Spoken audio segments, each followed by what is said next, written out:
हजारों साल पहले जब इंटरनेट या स्मार्टफोन या मतलब आधुनिक मनोविज्ञान का कोई नामो निशान भी नहीं था ना, तब भारत के घने जंगलों में बैठे कुछ विचारकों ने मानव दिमाग को हैक करने का एक तरीका खोज लिया था। बिल्कुल। और उन्होंने इस हैक को सिर्फ कुछ पन्नों में नहीं बल्कि कहानियों, कर्मकांडों और ब्रह्मांडीय रहस्यों के एक विशाल ग्रंथ में छुपा दिया, जिसे हम आज अग्निपुराण के नाम से जानते हैं। तो आज की इस गहरी चर्चा में हमारा मिशन इसी प्राचीन मतलब कह सकते हैं कि सुपर एनसाइक्लोपीडिया के पन्नों को पलटना है। हाँ, और हमारे पास इस चर्चा के लिए अग्निपुराण के कुछ मूल अंश और काफी प्रामाणिक अनुवाद मौजूद है। हाँ, अक्सर प्राचीन ग्रंथों की बात आते ही दिमाग में बस धूल खाई हुई किताबों की तस्वीर उभरती है, लेकिन ये कोई आम कहानियों की किताब नहीं है। बिल्कुल नहीं। ये असल में ना जीवन जीने का पूरा एक ऑपरेटिंग सिस्टम है। और दिलचस्प बात यह है कि ये ग्रंथ सिर्फ ये नहीं बताता कि क्या करना है या क्या हुआ था। इसका असली जोर इस बात पर है कि क्यों करना है। मतलब अनुष्ठानों के पीछे का कारण। जी, इन प्राचीन अनुष्ठानों या विशालकाय महाकाव्यों के पीछे का गहरा मनोविज्ञान क्या है, इस चर्चा में हम यही समझने की कोशिश करेंगे कि कैसे ब्रह्मांडीय स्तर के इतने जटिल ज्ञान को एक सामान्य इंसान के व्यक्तिगत विकास के लिए ढाला गया। एकदम सही, उसकी रोजमर्रा की उलझनों को सुलझाने के लिए। तो चलिए इस कहानी की शुरुआत वहीं से करते हैं जहां से इस ग्रंथ का जन्म हुआ। दृश्य कुछ ऐसा है। नैमिषारण्य नाम का एक बहुत ही प्राचीन और पवित्र जंगल है। वहां शौनक और अन्य ऋषि मुनि एक विशाल यज्ञ कर रहे हैं। तभी वहां सूत जी आते हैं। अब ये ऋषि सूत जी से कोई साधारण सवाल नहीं पूछते। उनका सवाल बहुत ही सीधा था लेकिन बहुत भारी है। हाँ, वो पूछते हैं कि वह कौन सा सार तत्व है जिसे जान लेने मात्र से इंसान को सर्वज्ञता प्राप्त हो जाती है। मतलब वो मास्टर चाबी क्या है। बिल्कुल, जिससे ब्रह्मांड का हर रहस्य समझ आ जाए। ये तो वैसा ही सवाल है जैसे कोई आज पूछे कि इस पूरे ब्रह्मांड का सोर्स कोड क्या है। हाँ, और ये सवाल वास्तव में मानव चेतना की सबसे बड़ी प्यास को दर्शाता है। इंसान हमेशा से ना उस एक फॉर्मूले की तलाश में रहा है जो सब कुछ समझा सके। तो सूत जी क्या जवाब देते हैं? सूत जी इस सवाल का सीधा जवाब देने के बजाय इस ज्ञान की एक पूरी वंशावली बताते हैं। वे कहते हैं कि ये परम ज्ञान स्वयं भगवान विष्णु का स्वरूप है। अच्छा। फिर वे एक पुरानी घटना का जिक्र करती हैं जहां महर्षि वशिष्ठ ने बिल्कुल यही सवाल अग्निदेव से पूछा था। हाँ। अग्निदेव जो स्वयं को कालाग्नि रुद्र यानी विष्णु का ही एक रूप बताते हैं, उन्होंने वशिष्ठ जी को जो विस्तृत उत्तर दिया वही ज्ञान अग्निपुराण है। यहाँ मुझे ना एक बात बहुत ही रोचक लगी। अग्निदेव ने इस पूरे ज्ञान को मतलब ब्रह्मांड की पूरी विद्या को दो अलग-अलग हिस्सों में बांट दिया। जी, अपराविद्या और पराविद्या इस पूरे ग्रंथ को समझने की पहली सीढ़ी है। तो अपराविद्या में क्या आता है? अग्निदेव बताती हैं कि अपराविद्या में ऋग्वेद, यजुर्वेद, सामवेद, अथर्ववेद आते हैं और इसके साथ ही शिक्षा, कल्प, व्याकरण, निरुक्त, आयुर्वेद, धनुर्वेद और अर्थशास्त्र जैसे विषय भी शामिल हैं। और पराविद्या? वहीं दूसरी ओर पराविद्या वो ज्ञान है जिससे उस अदृश्य अविनाशी पर ब्रह्म का बोध होता है। अगर मैं इसे आज की भाषा में समझने की कोशिश करूं, तो क्या हम कह सकते हैं कि अपराविद्या हमारे स्मार्टफोन के अलग-अलग ऐप्स की तरह है? ऐप्स? अच्छा, कैसे? मतलब जैसे शरीर को स्वस्थ रखने के लिए हेल्थ ऐप हो गया, जो अपना आयुर्वेद है। पैसे और अर्थव्यवस्था को समझने के लिए फाइनेंस ऐप हो गया, जो अर्थशास्त्र है। हाँ, सही है। समाज में सर्वाइव करने के लिए ये सारे ऐप्स बहुत जरूरी हैं। लेकिन दूसरी तरफ है पराविद्या, जो इस फोन का ऑपरेटिंग सिस्टम है। और अग्निपुराण को इसी पराविद्या का हिस्सा माना गया है, जो इंसान को इस पूरे खेल के रचयिता से कनेक्ट करता है। क्या ये उपमा सही है? ये उपमा ठीक है, लेकिन थोड़ी अधूरी है।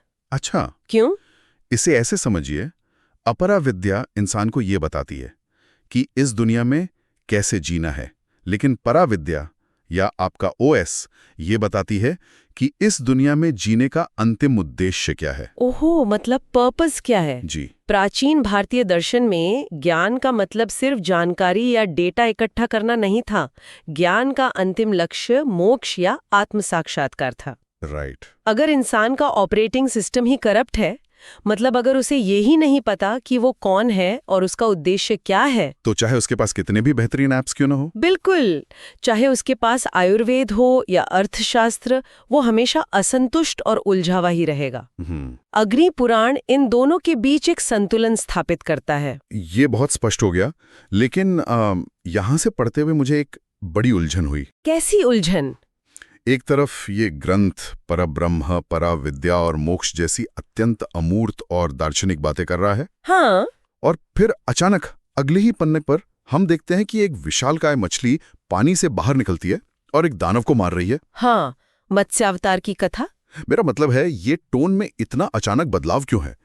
क्या ये मुमकिन है कि इस ग्रंथ को लिखने वाले एक ही समय में अलग अलग तरह के श्रोताओं को टारगेट कर रहे थे? नहीं, ये अचानक आया बदलाव नहीं है, बल्कि ये उसी पराविद्या का भौतिक दुनिया में प्रकटीकरण है। प्रकटीकरण? थोड़ा आसान शब्दों में समझाएंगी? जब वो परम सत्य या आपका ऑपरेटिंग सिस्टम इस भौतिक दुनिया के नियमों में हस्तक्षेप करता है, तो वो अवतार का रूप ले लेता है। अच्छा, तो जो फिलॉसफी पहले थ्योरी थी, वो अब प्रैक्टिकल हो रही है। जी बिल्कुल। जो दार्शनिक बातें पहले अमूर्त थीं, अवतारों की कथाएं उन्हें एक ठोस आकार देती हैं। तो इसी कारण से ग्रंथ में सृष्टि के आरंभ और प्रलय की कथाएं इतने कालक्रमानुसार या क्रोनोलॉजिकल ऑर्डर में दी गई हैं। हाँ, एक टाइमलाइन की तरह। जैसे सबसे पहले मत्स्यावतार की कथा आती है। ये कहानी ना बहुत ही सिनेमाई है। वैवस्वत मनु नदी में तर्पण कर रहे हैं। वैसे आज के श्रोताओं के लिए तर्पण का क्या अर्थ है? तर्पण एक प्राचीन अनुष्ठान है जिसमें पितरों या देवताओं को जल अर्पित किया जाता है। यह मूल रूप से ब्रह्मांड के प्रति अपनी कृतज्ञता व्यक्त करने का एक तरीका है। ठीक है, तो मनु तर्पण कर रहे हैं, तभी उनके हाथ में एक बहुत ही छोटी सी मछली आती है जो कहती है मुझे बचा लो। जी। मनु उसे एक छोटे घड़े में डालते हैं, वो बड़ी हो जाती है। फिर उसे तालाब में डालते हैं, वहां भी वो बड़ी हो जाती है। अंत में उसे समुद्र में डालना पड़ता है। और जब प्रलय का समय आता है, हाँ, तब 1,00,000 योजन लंबे स्वर्ण सींग वाली वो विशालकाय मछली मनु की नाव को बचाती है। और यहाँ योजन ना दूरी मापने की एक प्राचीन इकाई है जो लगभग 12 से 15 किलोमीटर की होती है। बाप रे, 1,00,000 योजन का सींग! तो सोचिए कितनी विशाल होगी। लेकिन ये विशालता सिर्फ कहानी को रोमांचक बनाने के लिए नहीं है। इस कथा में चेतना या कॉन्शियसनेस के विकास का एक गहरा प्रतीकवाद छिपा है। कॉन्शियसनेस का प्रतीक? वो कैसे? देखिए, मछली का लगातार बड़ा होना ये दर्शाता है कि चेतना या सत्य कोई स्थिर चीज नहीं है। शुरुआत में वो एक छोटे से विचार या घड़े जितनी होती है। अच्छा। लेकिन जैसे जैसे इंसान उसे स्थान देता है, वो पूरे ब्रह्मांड को यानी समुद्र को घेर लेती है। और वही चेतना अंततः हयग्रीव नामक दानव को मारकर वेदों की रक्षा करती है। मतलब वेदों का अर्थ है ज्ञान की रक्षा। ये नजरिया तो पूरी कहानी का अर्थ ही बदल देता है। बिल्कुल। इसके बाद देवासुर संग्राम और समुद्र मंथन की कथाएं आती हैं। मंथन के लिए जब कोई ठोस आधार नहीं मिलता, तो भगवान कूर्म यानी कछुए का रूप लेकर मंदराचल पर्वत को अपनी पीठ पर संभालते हैं। हाँ, ये भी संतुलन का ही एक रूप है। फिर जब मंथन से हलाहल विष निकलता है, तो शिव उसे पीकर नीलकंठ कहलाते हैं। और जब अमृत निकलता है, तो विष्णु मोहिनी का रूप धरकर असुरों को मोहित करते हैं। यहीं राहु के कपट की कहानी भी आती है। हाँ, लेकिन इन सब के बीच परशुराम अवतार की कथा मुझे सबसे ज्यादा सोचने पर मजबूर करती है। परशुराम की कथा अग्नि पुराण में एक बहुत ही महत्वपूर्ण स्थान रखती है। कथा के अनुसार राजा कृतवीर्य का पुत्र था, जिसने अहंकार में आकर जमदग्नि ऋषि की कामधेनु गाय चुरा ली थी। इसके जवाब में परशुराम ने हेय वंशी क्षत्रियों का नाश किया। और कहा जाता है कि पृथ्वी को 21 बार क्षत्रिय विहीन कर दिया। लेकिन एक बार फिर, आज के समय में इन कहानियों का क्या महत्व है? आपको क्या लगता है? मुझे तो यह बस शक्ति प्रदर्शन जैसा लगता है। मतलब एक गाय के लिए इतना बड़ा युद्ध? नहीं, यह शक्ति प्रदर्शन नहीं है। अगर हम इस घटना के पीछे के मनोविज्ञान को समझे ना, तो ये संस्थागत शक्ति या इंस्टीट्यूशनल पावर के भ्रष्ट होने की कहानी है। Institutional power? हाँ। राजा का काम समाज की रक्षा करना होता है, लेकिन जब रक्षक ही भक्षक बन जाए? अच्छा, जब सत्ता सिर पर चढ़ जाए। बिल्कुल, जब सत्ता के नशे में एक राजा ये सोचने लगे कि वो किसी भी ऋषि या विचारक की संपत्ति सिर्फ इसलिए छीन सकता है क्योंकि उसके पास सैन्य शक्ति है, तो प्राकृतिक संतुलन बिगड़ जाता है। मतलब जब सत्ता की मनमानी अपनी हदें पार कर देती है। जी, परशुराम का अवतार इस बात का प्रतीक है कि जब सत्ताधारी वर्ग का अहंकार सीमा पार कर जाता है तो बौद्धिक और आध्यात्मिक वर्ग को संतुलन वापस लाने के लिए हस्तक्षेप करना पड़ता है। तो वो 21 बार क्षत्रियों को खत्म करने का क्या मतलब है? 21 बार पृथ्वी को क्षत्रिय विहीन करने का अर्थ ये नहीं है कि उन्होंने सबको मार दिया, बल्कि ये एक रूपक है कि उन्होंने बार बार सत्ता के उस भ्रष्ट ढांचे को तोड़ा। ओहो, ये ब्रह्मांड का कॉस्मिक करेक्शन मैकेनिज्म है। प्रकृति या भगवान कभी भी अहंकार और सत्ता के असंतुलन को लंबे समय तक टिकने नहीं देते। ये एक बहुत ही सशक्त नैतिक संदेश है। हाँ। और मुझे लगता है कि ये कॉस्मिक करेक्शन का पैटर्न ग्रंथ में आगे भी चलता रहता है। बिल्कुल चलता है। जहां अग्निपुराण ब्रह्मांडीय स्तर से उतरकर सीधे मानवीय स्तर पर आ जाता है। हाँ। अगले कुछ अध्यायों में रामायण और महाभारत को कवर किया गया है। हाँ। लेकिन अजीब बात यह है कि रामायण के बालकांड से लेकर राम रावण युद्ध और लवकुश तक की कथा, जी, और महाभारत में कृष्ण अवतार, कौरव पांडव युद्ध, भीष्म द्रोण का पतन और दुर्योधन का अंत, ये सब बहुत ही तेजी से समेट दिया गया है। मतलब बस कुछ ही अध्यायों में। क्या कभी ये विचार आया कि इतने विशाल महाकाव्यों को, जिन पर पूरे के पूरे ग्रंथ लिखे गए हैं, अग्नि पुराण ने सिर्फ कुछ ही अध्यायों में क्यों निपटा दिया? मुझे तो लगा कि शायद वे जल्दी में थे। या शायद वे उस समय के लोगों को बस एक क्रैश कोर्स दे रहे थे। हाँ, ऐसा नहीं है। ये अग्नि पुराण की एक बहुत ही सोची समझी शैली है। अच्छा। यहाँ उद्देश्य श्रोताओं को कहानी सुनाकर उनका मनोरंजन करना नहीं है। प्राचीन काल में श्रोता इन कथाओं के हर एक पात्र को पहले से जानते थे। हाँ, वो कहानियां तो हर घर में सुनी जाती थी। बिल्कुल। अग्नि पुराण रामायण और महाभारत को सिर्फ एक रेफरेंस पॉइंट की तरह इस्तेमाल कर रहा है, ये याद दिलाने के लिए कि रावण की बौद्धिक लालसा हो या दुर्योधन का क्षेत्रीय अहंकार, उनका ईगो, हाँ, उनकी व्यक्तिगत लालसाएं अंततः महाविनाश ही लाती हैं। ये एक चेतावनी है कि जो गलतियां कॉस्मिक स्केल पर असुरों ने की थी, वही गलतियां इंसान मानवीय स्केल पर कर रहा है। और ये चेतावनी सिर्फ अतीत के लिए नहीं है ना, ये भविष्य तक जाती है। सही कहा। ग्रंथ में बुद्ध अवतार का जिक्र है, जो वैदिक धर्म का दुरुपयोग करने वाले असुरों को मोहित करने के लिए आए, और फिर कल्कि अवतार की भविष्यवाणी है। जी, कलयुग के अंत की भविष्यवाणी, कि कलयुग के अंत में कल्कि देवदत्त नामक घोड़े पर सवार होकर आएंगे, पापियों का नाश करेंगे और सत्ययुग वापस लाएंगे। और ये सब कुछ ऐसा लगता है जैसे ग्रंथ हमें एक टाइम मशीन में बिठाकर सृष्टि की शुरुआत से लेकर उसके अंत तक ले जा रहा है। और ये समय यात्रा इंसान को उसकी जगह याद दिलाने के लिए है। ये दिखाता है कि समय चक्राकार या साइक्लिकल है, सब कुछ लौटकर वापस आता है। बिल्कुल। जब इंसान ये समझ लेता है कि ब्रह्मांड ऐसे काम करता है, तो उसका अहंकार अपने आप टूट जाता है। तो अब आता है सबसे महत्वपूर्ण सवाल। हमने देखा कि ब्रह्मांड कैसे बनता है और भगवान तब आते हैं जब दुनिया दांव पर होती है। हाँ। लेकिन आम इंसान का क्या? जब किसी के दिमाग में हर सुबह उठते ही एक युद्ध चल रहा होता है, तनाव का, ऑफिस का, चिंताओं का, तब संतुलन कैसे बनेगा? यही सबसे बड़ा सवाल है। यहीं पर यह ग्रंथ ना कॉस्मिक स्केल से उतरकर सीधे हमारे दैनिक जीवन के स्नानागार और पूजा घर तक आ जाता है। बिल्कुल।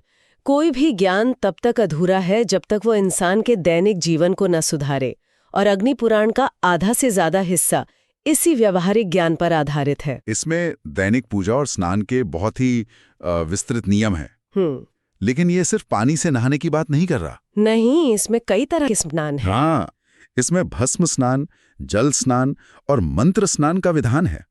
कुशा नाम की घास का उपयोग करके शरीर का मार्जन करने की बात कही गई है। जी। लेकिन जो चीज मुझे सबसे ज्यादा चौंका गई ना, वो थी न्यास और मुद्राओं की अवधारणा। मैं बताती हूँ। न्यास प्राचीन मनोविज्ञान का एक बहुत ही उन्नत रूप है। कथा के अनुसार न्यास में शरीर के विभिन्न अंगों जैसे हृदय, सिर, शिखा पर ओम ह्राम, रीम या ओम नमो नारायणाय जैसे विशिष्ट मंत्रों की स्थापना की जाती है। हाँ, और फट जैसे अस्त्र मंत्रों से 10 दिशाओं की रक्षा की जाती है।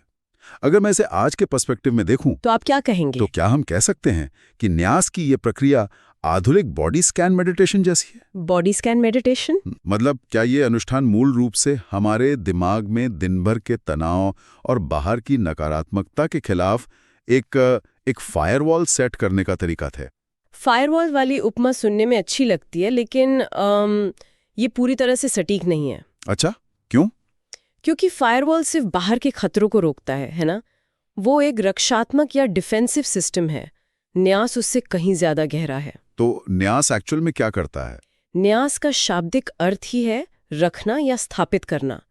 जब कोई विशिष्ट ध्वनि या मंत्र शरीर के किसी अंग पर केंद्रित किया जाता है, तो वह सिर्फ बचाव नहीं कर रहा होता, वह वास्तव में अंदर की ऊर्जा को एक्टिवेट कर रहा होता है। ये एक सोए हुए सिस्टम को रिबूट करने जैसा है। ओहो। आध्यात्मिक विचारों को शुरुआती लोगों के लिए बहुत ही वैज्ञानिक तरीके से सरल बनाया गया था। ये कोई बाहरी दिखावे वाले कर्मकांड नहीं है। मतलब ये एक अंदरूनी प्रक्रिया है। बिल्कुल, ये आंतरिक अग्नि द्वारा मन के विकारों को जलाने की एक मनोवैज्ञानिक प्रक्रिया है। इसीलिए शायद इसका नाम अग्नि पुराण है, अंदर की अग्नि को जलाना। एकदम सही पकड़े हैं। और इसी आंतरिक अग्नि को सही दिशा देने के लिए ग्रंथ में दीक्षा या इनिशिएशन का बहुत विस्तार से वर्णन है। हाँ, दीक्षा। मुख्य रूप से 2 तरह की दीक्षाएं बताई गई हैं, समय दीक्षा और निर्वाण दीक्षा। रुकिए, ये समय दीक्षा और निर्वाण दीक्षा में क्या फर्क है? क्या ये किसी तरह के लेवल अप सिस्टम जैसा है जहां इंसान एक स्तर से दूसरे स्तर पर जाता है, गेम की तरह? हाँ, इसे ऐसे ही समझा जा सकता है। समय दीक्षा एक शुरुआती स्तर है। इसमें शिष्य को समय के नियम, अनुशासन और शुरुआती अनुष्ठान सिखाए जाते हैं। तो ये एक तरह का बेसिक कमिटमेंट है। जी, लेकिन असली गहराई निर्वाण दीक्षा में है। ये आपका एडवांस स्तर है। इसमें क्या होता है? इसमें आचार्य या गुरु मंत्रों के माध्यम से शिष्य के पापों और पाशों, यानी जो सांसारिक बंधन है, उन्हें प्रतीकात्मक रूप से भस्म करते हैं। इसे तत्व शोधन की प्रक्रिया कहा गया है। तत्व शोधन मतलब क्या शरीर के 5 तत्वों की शुद्धि से है इसका लेना देना? बिल्कुल। प्राचीन विज्ञान मानता था कि इंसान का शरीर और मन पृथ्वी, जल, अग्नि, वायु और आकाश से बना है। हाँ। जब तक ये तत्व शुद्ध नहीं होंगे, तब तक पराविद्या या मोक्ष की प्राप्ति असंभव है। निर्वाण दीक्षा इन्हीं तत्वों को भीतर से शुद्ध करने की तकनीक थी। ये सब ना बहुत ही व्यक्तिगत और इंटरनल लगता है। जी, लेकिन ग्रंथ सिर्फ खुद में सिमट कर रहने को नहीं कहता। मुझे ये देखकर बहुत सुखद आश्चर्य हुआ कि इन घोर आध्यात्मिक अनुष्ठानों के तुरंत बाद ग्रंथ में कुछ और भी है। क्या?